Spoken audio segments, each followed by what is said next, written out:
So what's up, guys? What do the San Diego shooting and I know and most other things, the how's it called? Brenton Tarrant, Christchurch. What do they all have in common? They have been inspired by one specific book. It's called Siege, and the basic premise of Siege is right-wing revolutionaries have to like conventional revolution with organizing and all that doesn't work anymore. Right-wing revolutionaries have to commit acts of terror, political terror, to get through and to destroy the state. And this will take time, okay? So this book has been put into action several times, and somehow it didn't really work, right? Um, Right-wing terrorism has always been answered with more crackdowns, more curtailing of rights, the strengthening of the state, the weakening of white power. So this right-wing terrorism is totally counterproductive. But why does Muslim terror work? Why do Muslim terror attacks always get followed by the state caving in, by more protections for and privileges for Muslims, and more curtailing of white power? The answer is simple. The terrorism isn't the instigator. The terrorism doesn't matter. It's just an excuse for different behaviors by the state. The state has some time ago, maybe in the 18th century, when Jews like the Rothschilds started to infiltrate Western governments, the governments have decided that white people aren't reliable. They aren't politically trustworthy. They can't be controlled.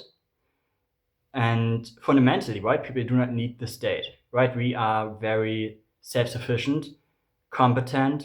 We can build our own communities. We do not need taxes. We do not get much from taxes, right? White people are the only ones who contribute to the state more than they get from the state. We do not benefit from having a state altogether. Even the unemployed among us, like white people, have had at least fairly successful communities, tight-knit communities where people with disabilities or people with trouble finding work or simply people that fell into poverty were supported by their communities.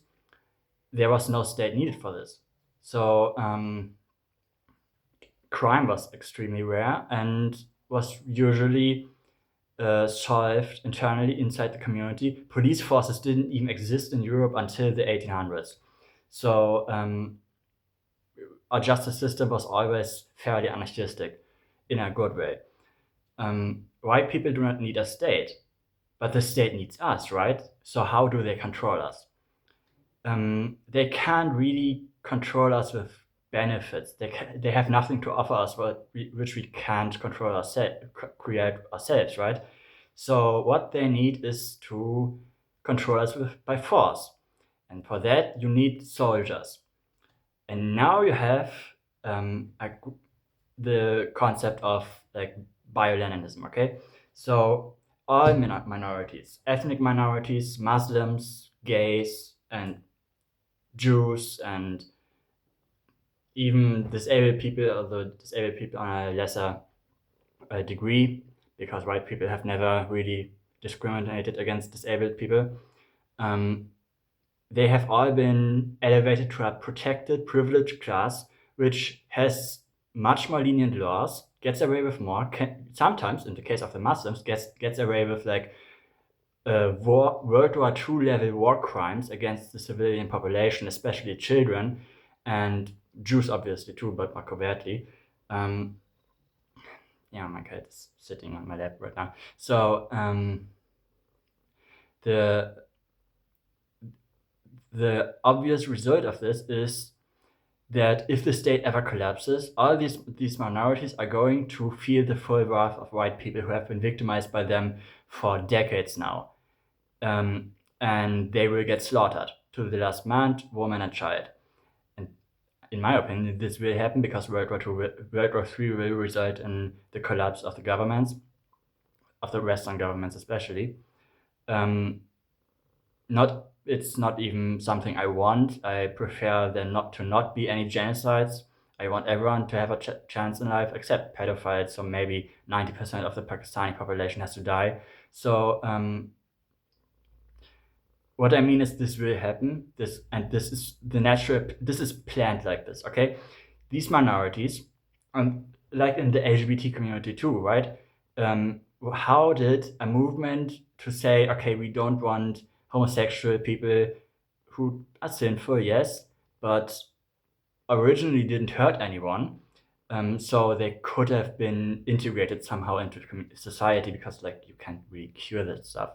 So how did such a movement to simply say we want to be protected by the same laws against violence as everyone else, how did that turn into trans kids and like drag queen story hour and uh, gay guys in their 40s openly bragging about banging 14-year-olds? And I've heard this myself, right? So this isn't really hyperbole. Some of them are like that, surprising amount of them. So how did it turn from this to this? Easy. They were given free reign, basically. They could do whatever they wanted by the government, so that they became hated, because they are becoming hated way more than they used to before. Like, so many people who are now homophobes have said, we just want to be left alone. You should just leave the kids alone. And this should be, to any sensible person, including sensible homosexuals, be absolutely acceptable. But through like brainwashing and propaganda, this was pushed further and further, so that some degenerates have thought they have license to do whatever they want, and like they do shit you have no idea, right? You have no idea. You think you are disgusted by homosexuals right now, but you're not. You're not. You would be way more disgusted if you like had any contact to the lifestyle and had to interact with these people or became victimized by these people, which I hope nobody else has suffered from. But the goal is that they're hated and they would be lynched if the government ever collapses. So they will fight tooth and nail. Same with the Muslims, their grooming gangs. These are un-Islamic, basically. Like, if you, obviously, because if you like rape children, torture children, as and you yourself are like a 40-year-old guy, and all your other 40-year-old friends are there participating, your entire community is in on it, and you're doing it in the name of Allah, what blasphemy that is. Absolutely disgusting. Anyone, even, and I'm a Catholic. I'm not a Muslim, but I have some sympathies to the Shiites. But any actual Muslim with like a hint of spine or moral compass would be absolutely ashamed and disgusted by this, and if they ever came across these people, they would kill them. But a surprisingly small amount of them actually think that way. A lot of them look away, deny it, or are participating in it. And this obviously means these people will get massacred if the state ever collapses. This is the intention. That way they are loyal to the end. They serve as a mercenary class to keep the white majority, the actual productive class in the country, and that's always going to be like that, right? That's why they can't really truly exterminate white people, because like we are the only people who pay taxes. Everyone else is on welfare. Everyone else does crime. A society without white people does not work. Look at Africa. Um, Asians are kind of white adjacent, so they work, but they have their own issues with like their brutal collectivism and sadistic behavior towards animals and women and children and all the like. But they are like kind of like on the same level, even though they are totally morally alien to us. So, but anyways, like a society without pale skinned people, basically pale skinned races, doesn't work. Dark skinned races do not cannot sustain their societies. Like the brown people, the Muslims and the Indians, they barely work. They just about manage to build a society that doesn't completely implode in on itself. Africans, they're totally gone. And Aborigines, the final level of black, um, I'm not even sure if they're sentient. I mean, they do not look human. They are very clearly some sort of prehistoric missing link. And like, just look at them. They spent their time like fucking frozen chicken and huffing gasoline, and they do not do anything. The only Aborigines which are even capable of any form of uh, intelligible speech are those that are heavily mixed with white people. Um, so white people will always have to be there for a functioning government, but they have to be like the political system they want to create is a sort of concentration camps in which the minorities, the gays, the Muslims, the blacks, the Jews are the camp guards, and we are the workers. We are the prisoners. So this is the concept, right? And the guards can abuse the prisoners as much as they want, but they must realize if there's ever a camp revolt, they will die. They have to keep the system running, or they will die, often in horrible ways. Like, just look at the medieval, and this was in the medieval age somewhat too, the same way. Like, Jews in Europe were often employed as tax collectors by the nobles because tax collectors are extremely hated, and Jews became hated because of that. And the moment a revolution occurred in a country, the Jews were all pogromed. That was what the pogroms were like. The same concept of like minorities being used as not a strawman or a boogeyman, but because they are guilty, they are collaborators, right? They do abuse people, but mercenaries, camp guards. So this is what the system is. How do you defeat the system? Like, surveillance everywhere. We are in a concentration camp, right? So how do you defeat the system? Siege doesn't really have a solution. It says terrorism, right? But terrorism is always just an invitation of the government to do stuff. And the only reason Muslim terrorism works is because the government wants Muslims to be more powerful, more privileged. The only reason white terrorism doesn't work is because white people are the prisoners. They need to be kept down. They do not need the state, but the state needs them. So they need to be kept down. The state, for its own survival, needs to keep white people down in terror, in fear that they are constantly at risk of being raped or murdered or robbed or otherwise abused or generally discriminated against, spit on, slandered, psychologically tortured, poisoned. They need to keep us down so they can continue to build their parasitical society. Like, white people do not need a state. We could live in an anarchist society. We could perfectly defend ourselves. We do not need to pay taxes to anyone. We can sustain ourselves on a single farm with a family of 10 people. But the state cannot live without us. So there's that. So how do you defeat that? Terrorism doesn't work. Conventional revolution, conventional organization doesn't work. We cannot form a party. There's too much surveillance. And here's my solution, right? I call it Rhizomatic revolution. So you do not form conventional cells. Let's say you are a revolutionary or a potential revolutionary. You have been initiated into a movement, a network. And you know some certain rules that are spread. You do not know, you know a specific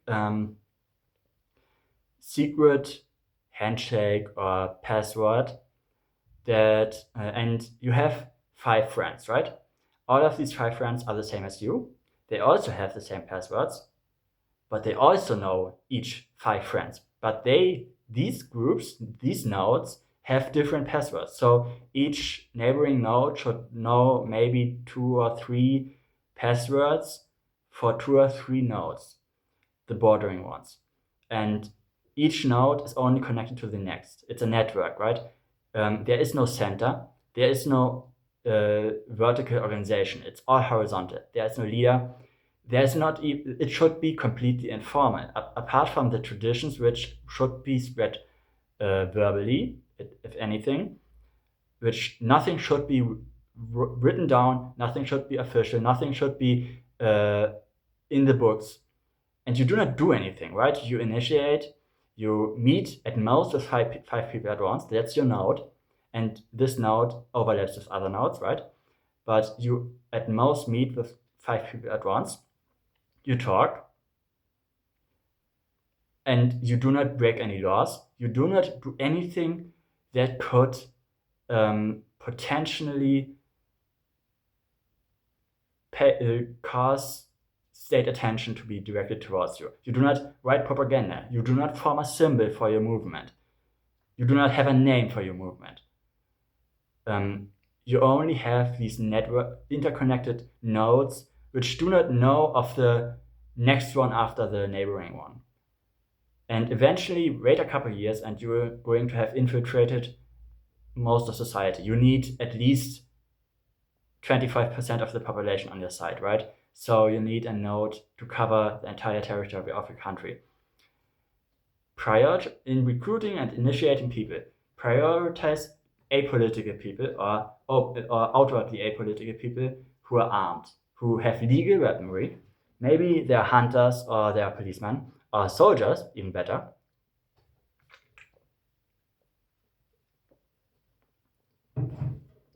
But they should not be openly radicals. So I already am out, right? If this rhizomatic revolution ever forms, I do not want to have any part of it. I do not want to be talked to. I do not want to be initiated. I am a liability. I provide the theory, but I do not take part in the movement because because I provided the theory in public, I am already poisoned. I'm out, right? I'm not a revolutionary. I'm like if anything, like it sounds a bit like bragging, but it's like I'm the Karl Marx to your Lenin, right? You are Lenin, all of you. And this can apply to left wingers too, right? Okay, because like the original concept of leftism is fairly like part of white culture. We are a social people, right? We want the workers to be free. We do not like the concept of capitalism. I sympathize with that. So I offer this project to left wingers too, because I think anything really, like a Marxist-Leninist state, is better than what we have now. Um, so again, this rhizomatic network. Each person only knows 5 people, and the person next to also knows 5 people, and the person next knows 5 people, but not you. You know, you get what I mean. There's no formal political structure. There's no nothing is written down. That's really important. Nothing is written down. Nothing is written digitally. No messages are sent. You only do things face to face. And orders would spread very slowly, obviously that way. But you could add like certain predicted triggers for action. And you should not do anything, regardless of the situation, until you have a good chunk of the population, or at least you think you have a good chunk of the population on your side. And then the trigger starts. Police stations and barracks are stormed. Like politicians are assassinated, right? Do whatever you need to do. I don't really know the tactics of revolution or anything. I just came up with this concept of like a rhizomatic nodes network system that doesn't have any self-sufficient states in it, that doesn't really have any formal organization. That's, in my opinion, the best concept, the best structure to organize a movement, at least in a totalitarian system like ours. So, anyways, my sister is coming over soon, so I have to finish this for today. So, goodbye.